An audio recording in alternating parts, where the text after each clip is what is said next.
Assalamualaikum warahmatullahi wabarakatuh. Bismillah walhamdulillah wassalatu wassalamu ala rasulillah wa ala alihi wa sahbihi wa mawalah. Allahumma anfa'na bima 'allamtana wa 'allimna ma yanfa'una. Allahumma zidna ilma warzuqna fahma wa atina hikmah. Allahumma barik lana fi majlisina hadha birahmatika ya arhamar rahimin. Walhamdulillahi rabbil alamin. Taqabbalallahu minna wa minkum fataqabbal ya karim. Kepada segenap para ustazah, para ummahat, para akhwat, alhamdulillah, pelajaran demi pelajaran sudah sama kita dapatkan dari guru-guru kita, dari Habib Muhammad bin Hadi Al-Habsyi, dari Habib Muhammad Hanif Al-Attas, dari Syarifah Rufaidah Syihab, hafizahumullahu ta'ala wa ra'ahum. Amin ya rabbal alamin. Mudah-mudahan apa yang tadi sudah disampaikan Ibu oleh guru-guru kita bermanfaat untuk urusan agama, dunia dan akhirat kita, insya Allah. Baik Ibu, adapun giliran saya saat ini seperti biasa melanjutkan pembacaan kitab Riyadhus Shalihin.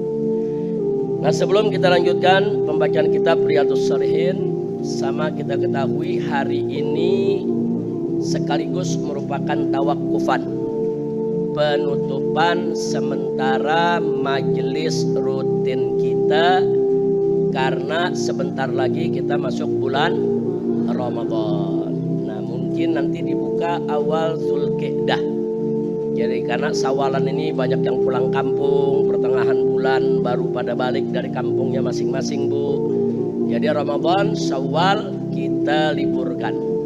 Sekaligus juga itu kesempatan untuk kita perbaiki majelis kita. Karena selama ini pekerjanya ini terganggu karena di sini banyak kegiatan.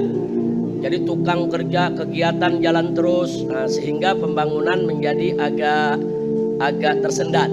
Nah, mudah-mudahan dengan diliburnya pengajian, pembangunannya bisa kita percepat, supaya majelis ini bisa lebih manfaat untuk kita semua, insya Allah. Kemudian ada sedikit pengumuman, insya Allah nanti setelah Syawal, Ibu ya, di sini juga akan dibuka madrasah untuk anak-anak, madrasah untuk anak-anak dari usia 7 tahun atau 6 tahun sampai 12 atau 13 tahun.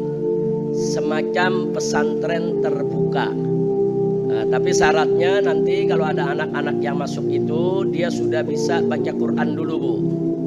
Dia sudah belajar baca Quran di madrasah-madrasah yang ada di sekitar kita, di ustazah-ustazah kita, di TPA-TPA kita.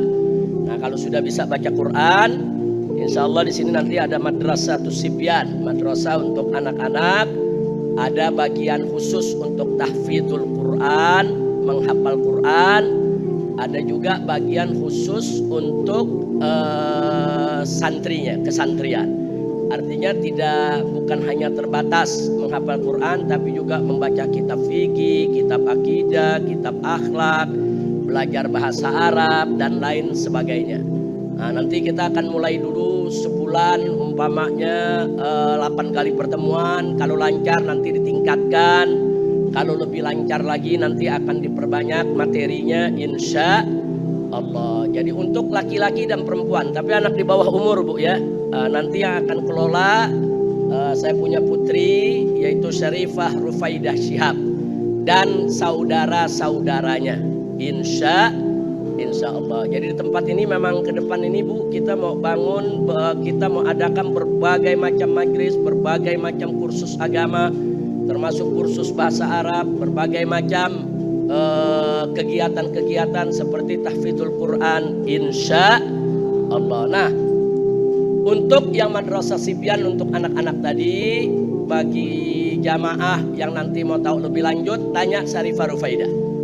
Tanya saja kepada Syarifah Rufaidah bagaimana bentuknya, kemana arahnya, apa visi misinya, bagaimana pendaftarannya. Pendaftarannya mulai dari sekarang sudah ada pendaftaran. Mulai dari sekarang ada pendaftaran, tapi nanti pembukaannya setelah Syawal.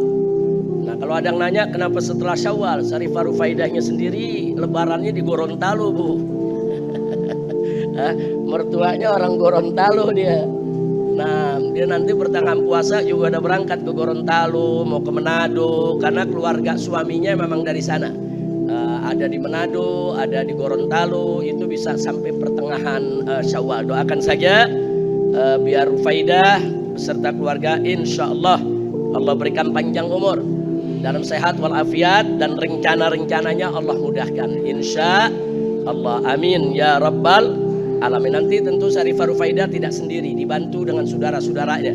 Ada Syarifah Humaira, ada Syarifah Zulfa, ada Syarifah Najwa, ada Syarifah Mumtaz, Syarifah Fairuz, Syarifah Zahra, yang alhamdulillah semua bisa mengajar, Ibu. Masing-masing ada keahliannya sendiri-sendiri, semua bisa mengajar.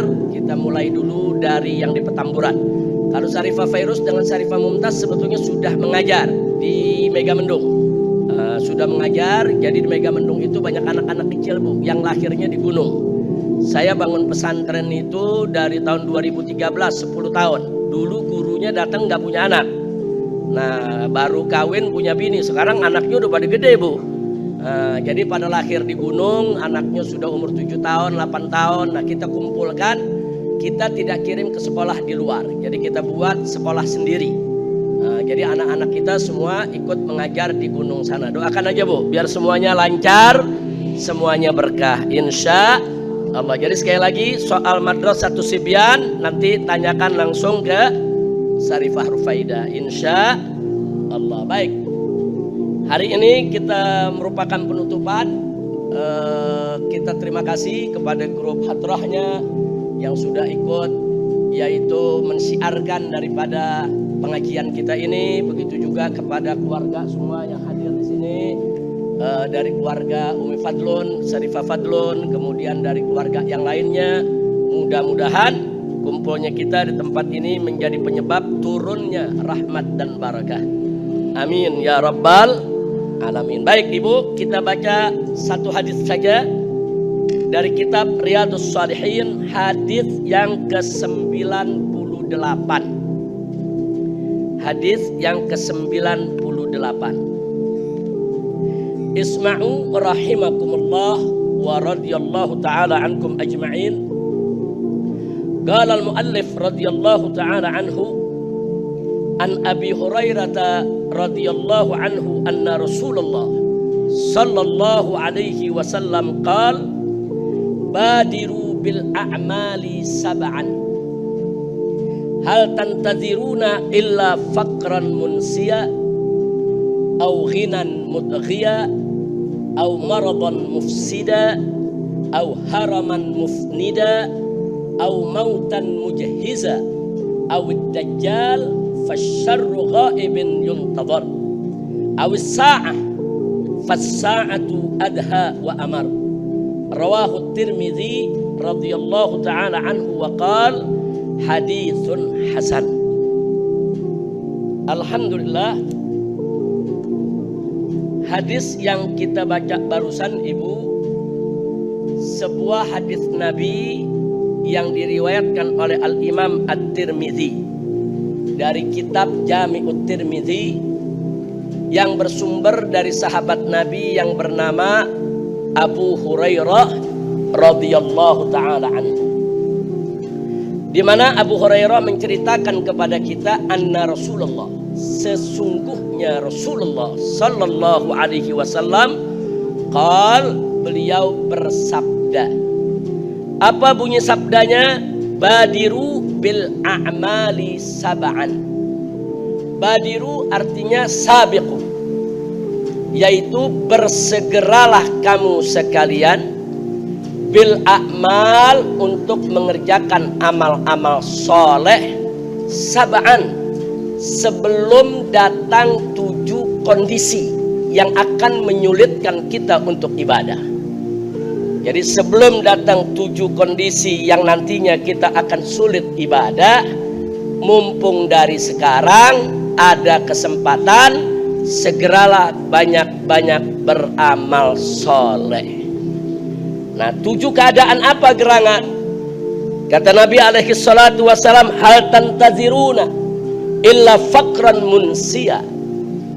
Yaitu apakah kamu akan menunggu-nunggu atau menunda-nunda kamu punya amal soleh, kecuali nanti faqran munsia, kalau sudah datang kemiskinan yang melalaikan. Nah, itu peringatan tuh dari Nabi tuh.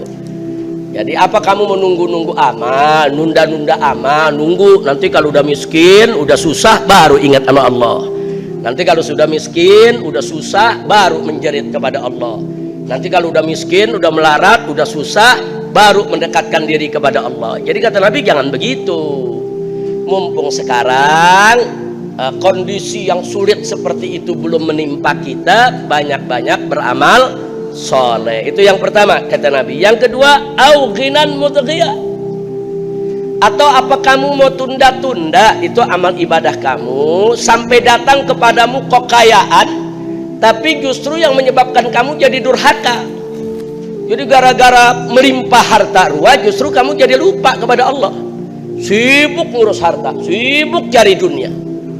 Nah, jadi di sini Nabi ngingetin sebelum kondisi semacam itu datang, segeralah banyak-banyak beramal soleh. Jadi pada saatnya nanti datang kekayaan kepada kita, insya Allah kekayaan tersebut tidak akan membuatkan kita jadi lupa dunia. Insya Allah. Jadi kita nggak lupa dunia, nggak lupa akhirat, saudara. Banyak-banyak beramal soleh dari sekarang. Karena amal soleh kita itu nanti jadi benteng.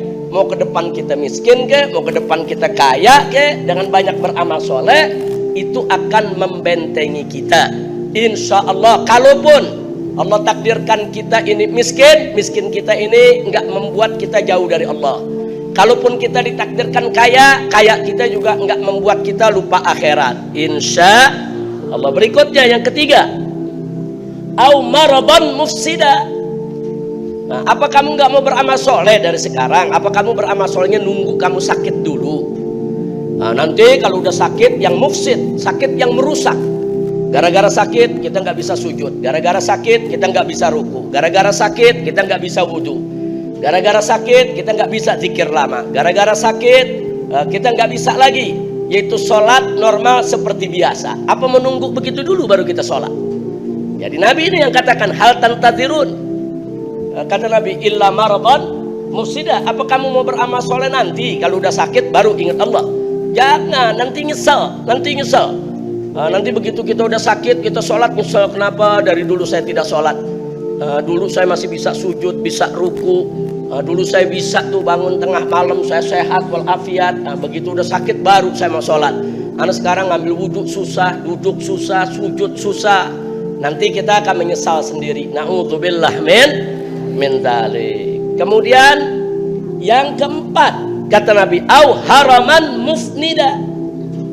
Atau apa kamu ini mau beribadah nunggu sampai kamu itu tua renta, pikun, udah ngawur cara berpikirnya, baru mau sholat, baru mau ibadah. Sebab kita ini di sini semua bu ya, siapapun kita, mau semuda apapun kita, mau secantik apapun ibu semua, mau segagah apapun, akan datang hari tua. Kalau kita panjang umur akan datang hari tua pasti, siapapun. Kulit akan mulai keriput, kemudian tulang mulai badan kita mulai apa namanya mulai kering, kemudian mulai kurus, jalan mulai nggak mampu, bahkan akal pikiran kita mulai ngawur, mulai pikun. Ini nggak ingat, itu nggak ingat, begitu ingat baru mau ibadah. Nah itu nanti akan menjadi penyesalan yang luar biasa buat kita. Mumpung kita masih muda, belum tua renta, mumpung kita belum pikun, mumpung kita masih sehat, berpikir kita, ingatan kita masih bagus, yuk kita isi dengan berbagai macam amal soleh. Insya Allah. Nyesel bu, nyesel. Banyak orang-orang tua yang saya temui begitu di hari tuanya, masya Allah dia ibadah, kalau cerita dia nyesel. Dulu saya masih muda, mau sholat malas, ini malas, sekarang udah tua, saya memang rajin sholat, tapi nyesal, penuh dengan penyesalan. Kenapa enggak dulu masih muda kita sholat? Kenapa enggak dari dulu masih muda kita ibadah? Dulu masih muda saya enggak mau ke pengajian, saya enggak mau nuntut ilmu, saya enggak mau dengerin itu yang namanya tablik dan lain sebagainya. Sekarang udah tua baru mau denger. Padahal pendengarannya sudah mulai berkurang, ingatannya juga sudah mulai menurun. Nah, jadi sebelum itu datang, Nabi sudah mengingatkan, segeralah beramal soleh. Yang keberapa sekarang, Bu? Yang kelima. Yang kelima, au mautan mujhiza. Nah, ini lebih parah lagi. Atau kamu nggak mau beramal soleh, mau nunggu mati dulu. Nah, nanti kalau sudah mati, mati yang bagaimana? Mautan mujhiza. Kalau udah mati, lenyap udah semua kesempatan kita.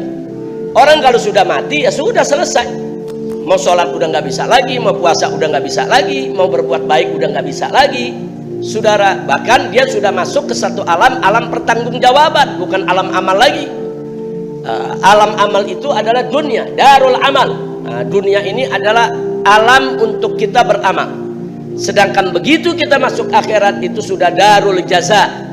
Itu sudah merupakan negeri pembalasan, negeri di mana kita mendapatkan ganjaran.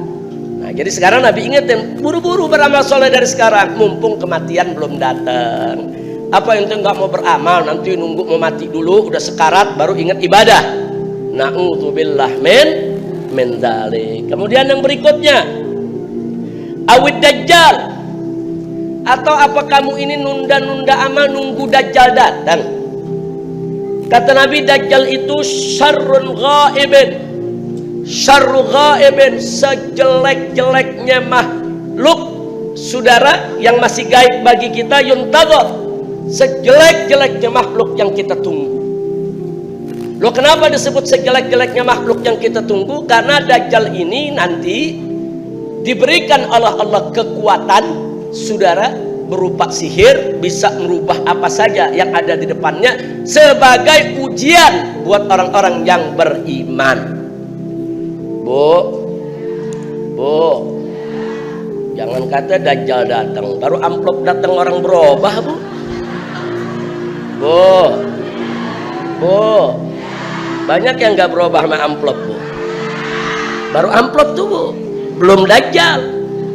Dajjal rumput dipegang bisa berubah jadi emas, tepung dipegang bisa berubah jadi permata, Bu. Tanah kering dipegang bisa jadi subur, Bu, kira-kira kalau dajjal datang bagaimana, Bu?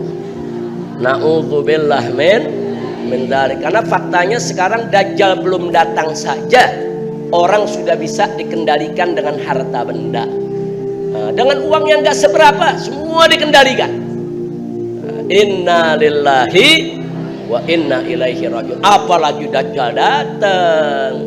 Kalau dajjal sudah datang, jangan kaget. Nanti akan banyak orang berbondong-bondong untuk mempertuhankan dajjal, untuk ikut daripada aturan dajjal. Kenapa? Karena bagi mereka dajjal bisa memberikan apa saja yang mereka inginkan. Padahal semua itu hanyalah kepalsuan, dan itu merupakan godaan iman yang terbesar. Sampai-sampai Nabi setiap sholat, Bu, ya, kadang-kadang Nabi baca di dalam sholat, kadang-kadang di luar sholat, Nabi berlindung min fitnatid dajjal. Sampai Nabi saja berlindung, ya Allah, aku berlindung kepadamu daripada fitnahnya dajjal. Nabi khawatir umatnya, saudara, kalau sampai mengalami era dajjal. Mudah-mudahan kita nggak ngalami, Bu. Amin. Amin ya rabbal alamin. Kenapa kita mohon kepada Allah untuk tidak mengalami? Kita nggak tahu iman kita. Na'udzubillah.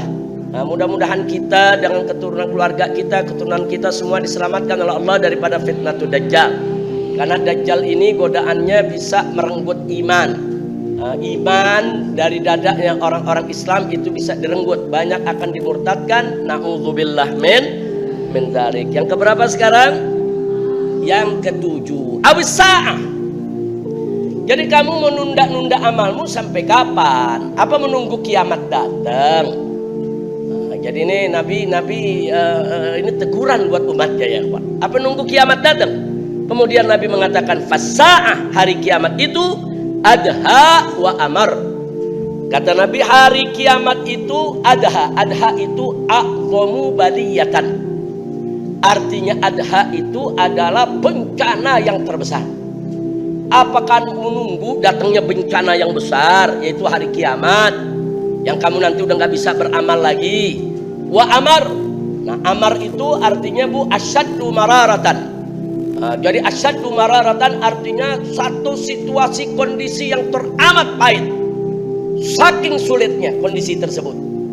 Nah, jadi inilah teguran Nabi alaihi salatu wassalam untuk umatnya. Di dalamnya ada motivasi, ada support, ada dorongan, ada anjuran, tapi sekaligus di dalamnya juga ada peringatan dari Nabi kita Sayyiduna Muhammad sallallahu alaihi wasallam. Jadi saya ulangi sekali lagi Bu ya. Nabi mengatakan badiru bil a'mali sab'an. Segeralah kamu sekalian beramal soleh sebelum datang yang 7 perkara. Yang pertama, jangan ditunda-tunda sampai datang kemiskinan yang melalaikan.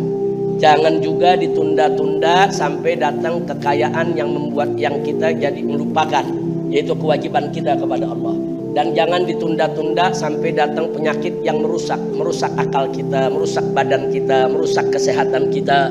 Dan jangan ditunda-tunda sampai haraman mufnida. Jangan ditunda-tunda sampai usia kita tua renta sehingga kita sudah tidak berdaya untuk ibadah. Kemudian au mautan mujhizan. Jangan ditunda sampai kita mati, nyesal nanti. Karena begitu mati, kita harus mempertanggungjawabkan semua amal kita. Kemudian lagi awid dajjal, fasyarru ghaibin yuntadhar. Jangan juga ditunda-tunda sampai datangnya dajjal. Sebab kalau ditunda-tunda nanti iman kita tipis, iman kita lemah. Begitu dajjal datang kita nggak berdaya. Tapi kalau dari sekarang kita beramal soleh, kita bentengi, makin lama iman kita makin kuat, jiwa kita makin tabah. Saudara, insya Allah apapun godaannya termasuk dajjal, kita tidak akan terkelabui, insya Allah. Dan jangan ditunda-tunda. Yang terakhir, jangan sampai kita nunggu hari kiamat. Jangan. Jadi nggak usah kita mikirin kiamatnya, nggak usah mikirin dajjalnya. Yang penting apa yang bisa kita kerjakan sekarang, kita kerjakan sekarang. Jangan ditunda.